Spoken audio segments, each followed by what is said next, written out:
All right, the next comedian coming to the stage, give it up for the one and only. He is the man that puts this together every first Thursday of the month. So give it up for the one and only, Ramey Roberts.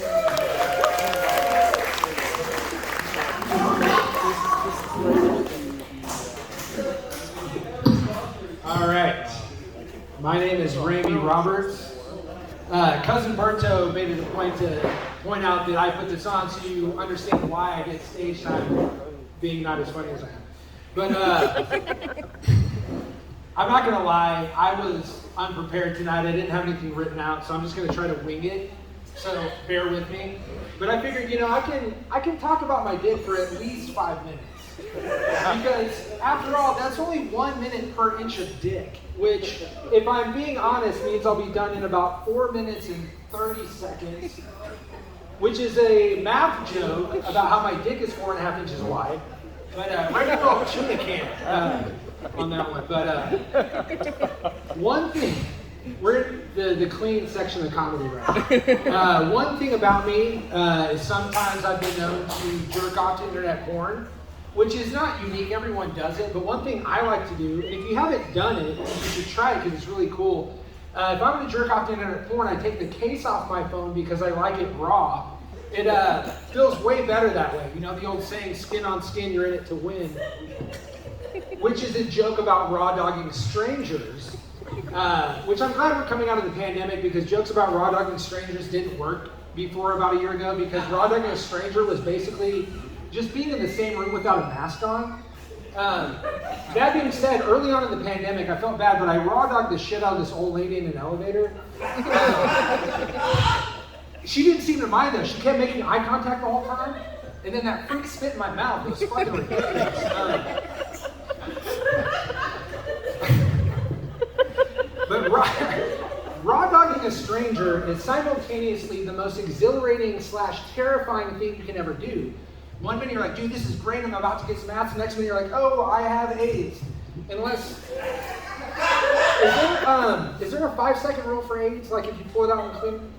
Yes. Okay. Yes, you got confirmation. There is a 5-second rule for AIDS. If you turn back quickly enough, you're good.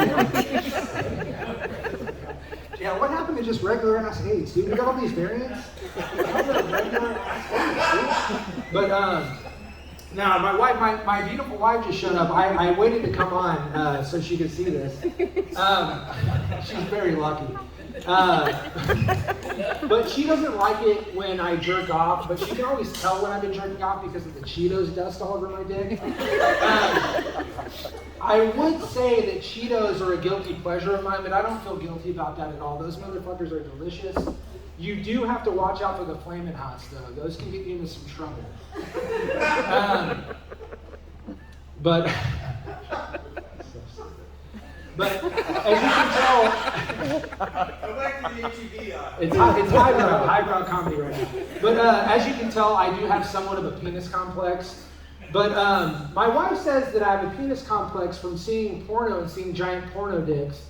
And I had to explain to her that she's putting the cart before the horse cock on this one, because although the giant porno dicks reinforce my penis complex, I have a penis complex because I saw my dad's dick when I was a little kid.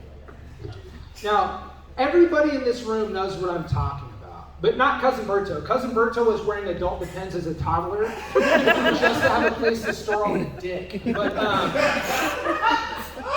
But yeah, everybody in this room knows what I'm talking about. That when you're a little kid and you're living your life at cock height, and you walk up to that urinal at the ball game, you're like, and you see even an average grown man-sized dick, you're like, holy shit, there is no way I'm ever gonna be hanging meat like that.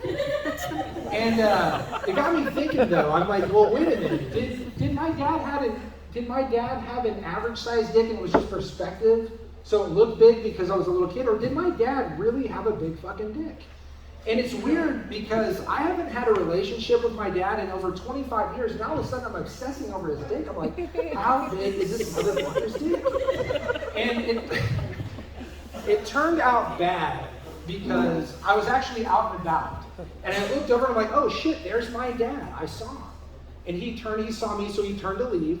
And then next thing you know, I'm chasing him down like I'm the Terminator chasing down Sarah Connor.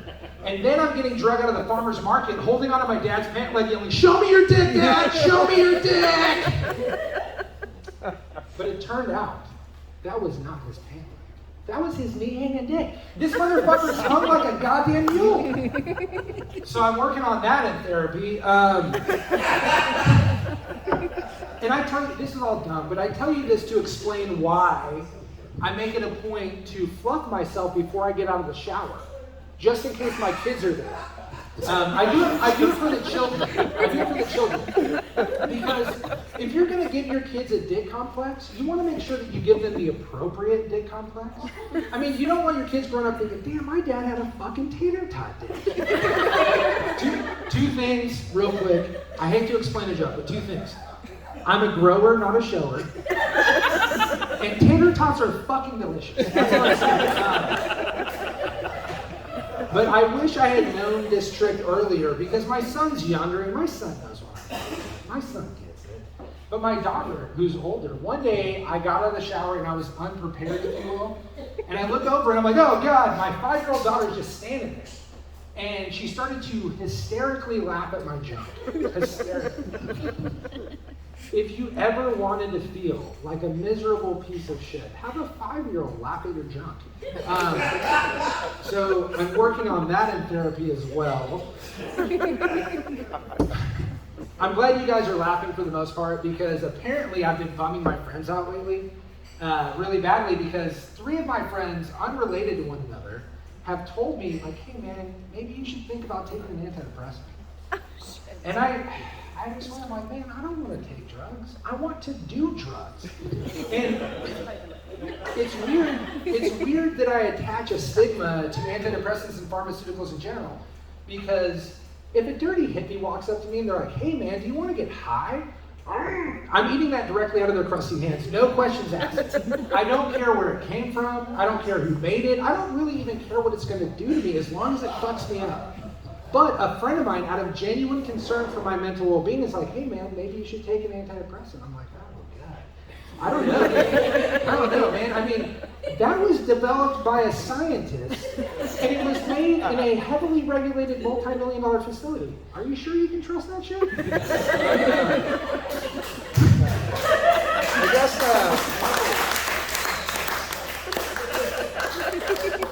Quick aside, who got their COVID vaccines? Anyone? Pfizer or Moderna? Moderna? See, y'all fucked up. I got the Pfizer vaccine because Moderna has never made anyone's cock hard against God's will. And you may not trust that shit, but give me that Pfizer. But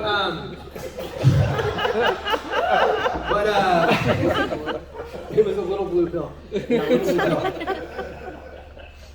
But I don't know, I guess it's because I've gotten mixed messages about antidepressants. I have numerous friends who are like, "Man, I was so depressed I couldn't get off the couch, I couldn't hold down a job. I started taking these antidepressants and I got way better and my life changed. It was for the better. You should totally do it." But then I have another friend who's like, "Yeah, I took an antidepressant, it cured the depression, but it put me in a manic state. I started partying way too hard, I started being really irresponsible, and then I ended up having an affair and I got a divorce. It ruined my life." So I went to the doctor and I'm like, "Dude, this is not working." So he changed my drugs, and then next thing you know, I'm having suicidal thoughts, and I actually try to kill myself. I'm like, "Dude, that's fucking deep. I didn't know this about my friend. He just let this out there."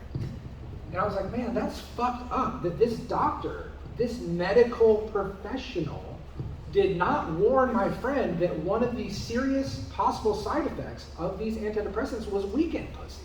I mean, Jesus Christ, this is what Again, I hate to explain jokes, but just so we're clear, weekend pussy is pussy you get on the weekends. Okay, all right, we're clear on that one.